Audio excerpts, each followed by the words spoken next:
What you want, man? Why the fuck did you go down there to the Section 8 place and tell them people that you live with me and you showed them the mail and you know you got me and my fucking kids kicked out? They came. I sure did. You didn't want me to stay over there, and you took my motherfucking bump off my motherfucking car. You took my motherfucking clothes, put Clorox on my shit. I sure did. Not only that, I done told Social Service how you be leaving the house for 2 or 3 days, not feeding them goddamn kids, and you sitting around here running around up and down the street in the club. I sure did. Your ass going to jail. I'm gonna tell you that right now. Ain't no remorse in it. I don't give a damn what you say, and I don't give a damn what you do. In any other house you get, I'm gonna get you put out again. I don't give a damn.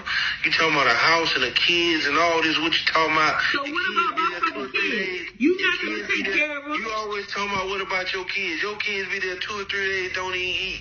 You be gone, the house all dirty, roaches run around. They run around, pampers singing, hanging and shit. You got plates of food and shit laying all over the house. You ain't talking about shit. Hell yeah, I sure did. You need to call the orca man over there, your dirty ass. I should never fuck with you anyway. And when every time you run into a house, I don't give a damn where you move at, I'm gonna get your ass put out. Hell, you talking about? I'm gonna call Social Service. I'm gonna call everybody that I know. So you gonna get your kids taken away? Yeah, I'm gonna do it again. Hell yeah, I'm gonna do it again.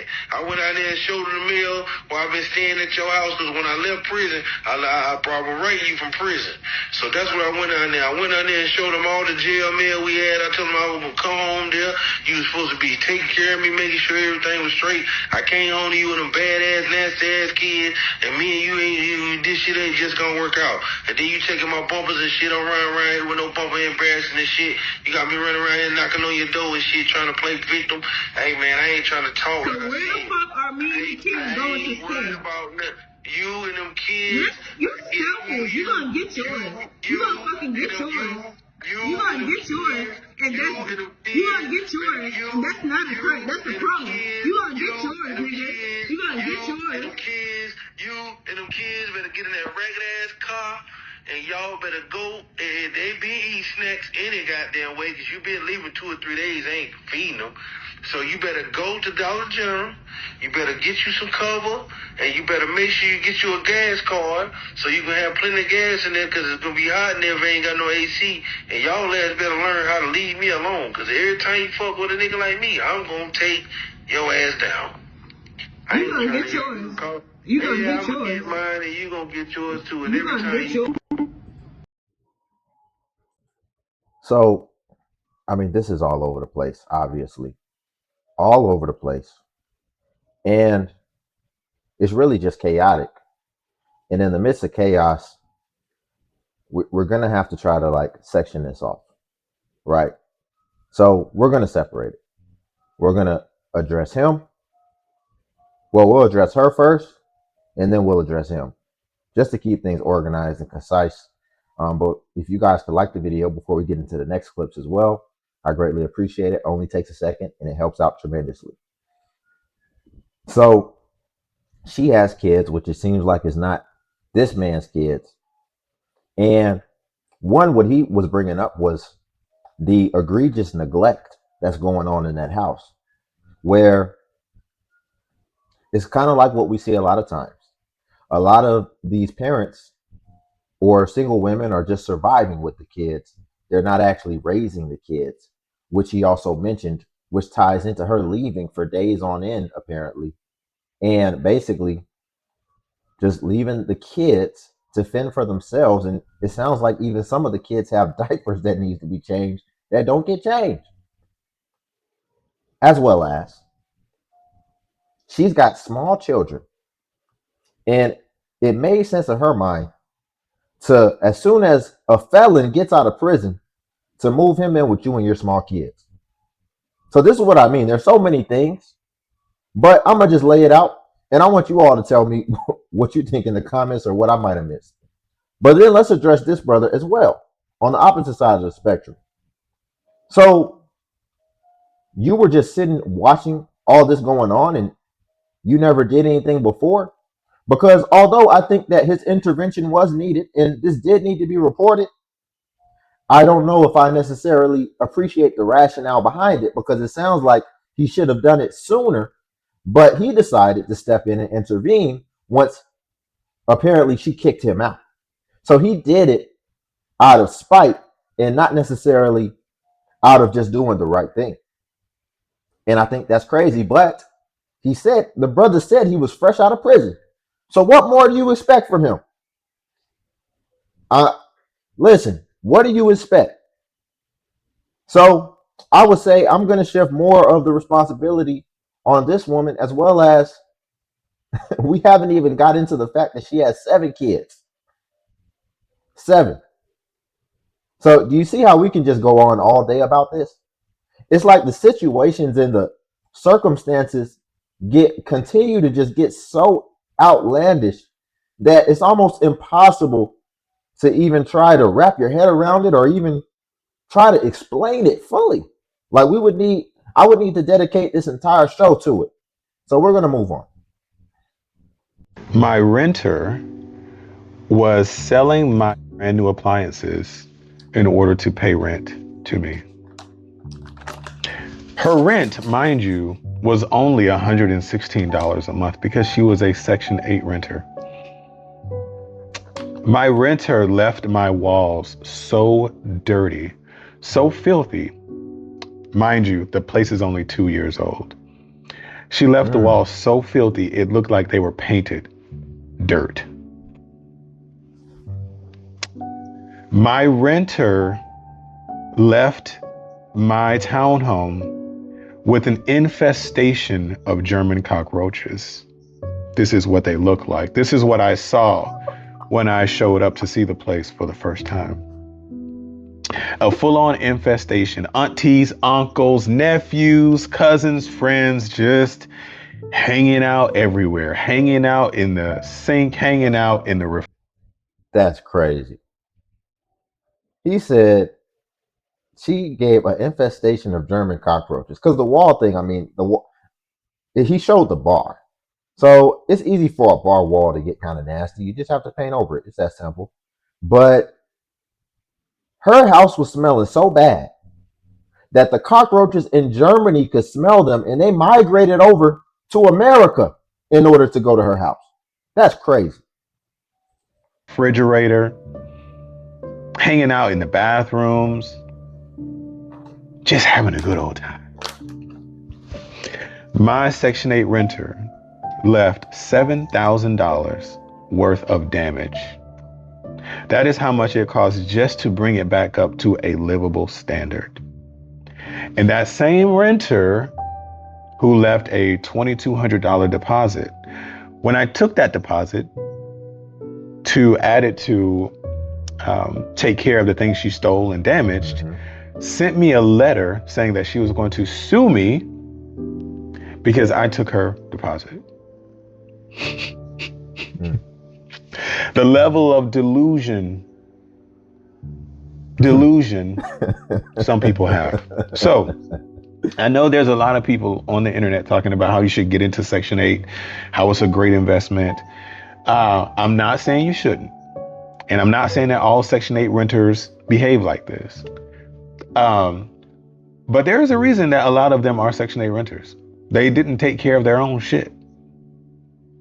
And they ain't going to take care of yours. They may not even have to pay anything towards the rent at all. So why would they care? So if you're going to do it, hey, you know, there are some benefits. You're going to get that check on the first of every month. But also, you might come back to find your investment all fucked up the way that I did.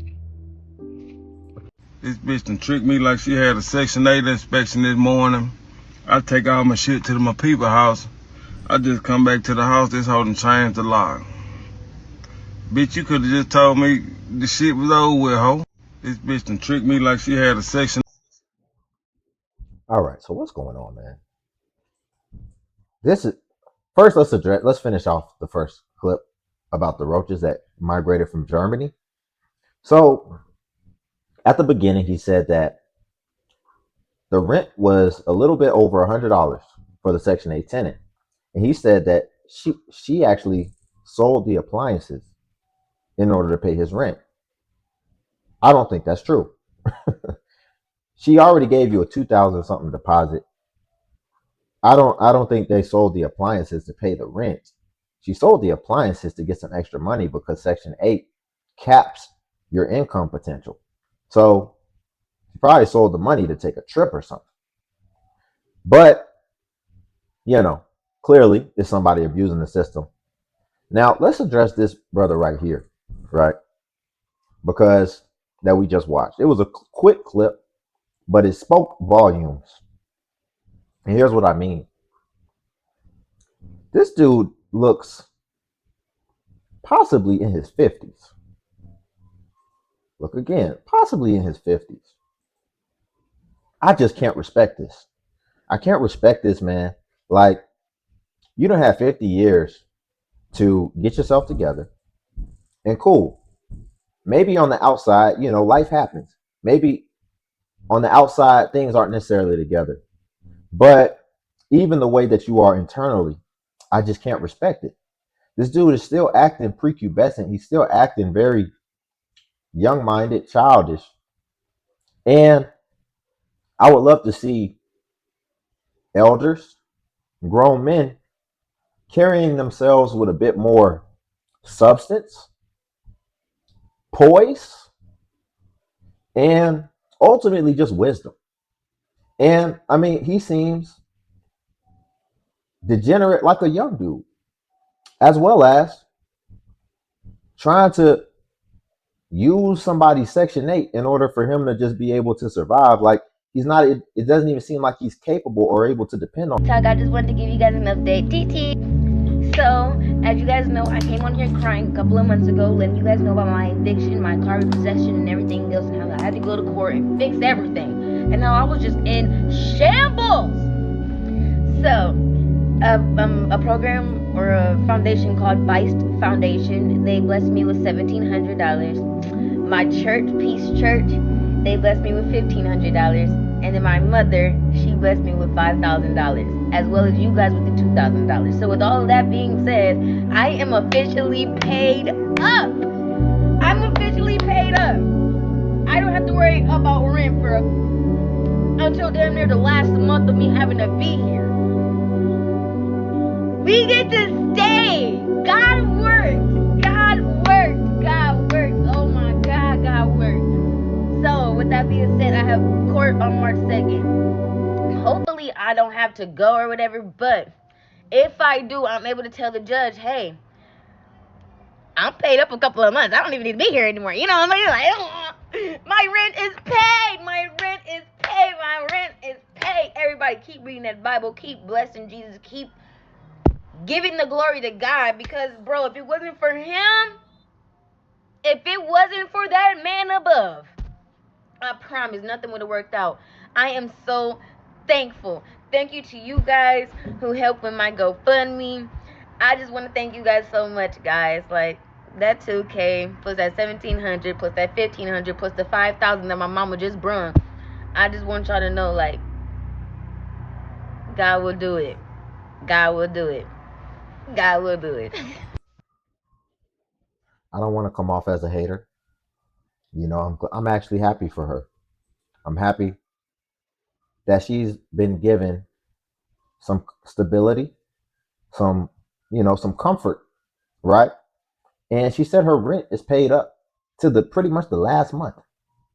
So that would mean 11 months, right? Out of the 12-month lease. So she's got some cushion here. But I'm also not going to lie.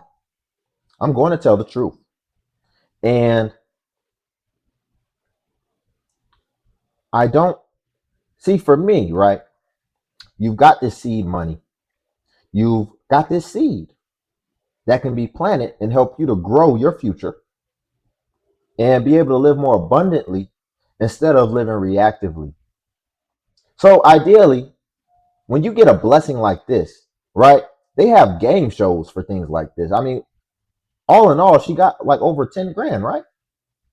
There's people who fight their hearts out on game shows. There's UFC fighters that go and destroy their body and don't even get paid that in a single night. And they go through a whole camp and everything. So I want to know like what's going to be the action plan in order to use this and leverage it to basically end up never having to come online again or having to go to an outside source to have to just give you a check for thousands of dollars and you had to get it from multiple sources just in order to get on your feet. So what is the plan? Right? If I go to the bank and I want a business loan, I have to show them a business plan. So what is your plan? And sadly, what I feel like is going to happen and that I hope doesn't happen, but I feel like she's just going to live comfortably and she's just going to not really do anything and lay up in the house with that thing on her head and be in the bed and be watching Netflix and all this type of stuff. And then the time is going to be ticking to the end. And then I feel like she's going to have to come on here again and do this all over again, as opposed to using this and leveraging this in order to propel herself forward. That's what I hope doesn't happen. But that's what I feel like is going to happen, because to just get all this money just like that right when you need it, I feel like you might have dodged the lesson a little bit because you didn't dig yourself out of the situation. So I'm just being honest. Otherwise, I would like to be able to see you come on here for those same people that gave you that money. I want to see you take initiative. If you're not going to take initiative to the people who actually came out of their pocket, and you're going to come on your page and you're going to like sit here and go down, hey y'all, this is my plan. I know y'all didn't ask me to do this and y'all just wanted to help me out of the goodness of your heart, but I put this together because I wanted to show you how much I actually appreciate it. So I actually sat here and I did some work for a week and I came up with a plan, and I want to walk you through it PowerPoint style, just so you all know that your investment didn't go in vain. And I'm actually going to use this in order to really get on my feet, truly, so I never have to come on here again. And then I'll even take it a step further. And once I get to a super stable place, I'm going to pay it forward and I'm going to help somebody out. That's how I think. If somebody did something like that for me, that's how I would be thinking. I would always have a chip on my shoulder, thinking that I have to eventually like really show like my appreciation, not just through my words coming on here and then I'm just gonna lay up and live off of it. I would feel like I need to show it through my deeds and through my initiative. But that's just me. But we'll leave it there for today. It's going long. If you could like the video, I greatly appreciate it.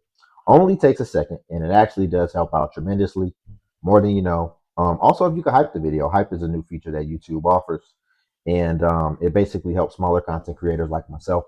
And when you hype, it pushes us to the extent that it pushes the larger content creators. So you press the hype button just like you press the like button, and it'll show you the points, and smaller content creators get more points. So that is an advantage I have right now. And then also Patreon's link below if you want to see self-improvement content. If you're into that type of thing, you can check that out. But until then, I'll catch you in the next video.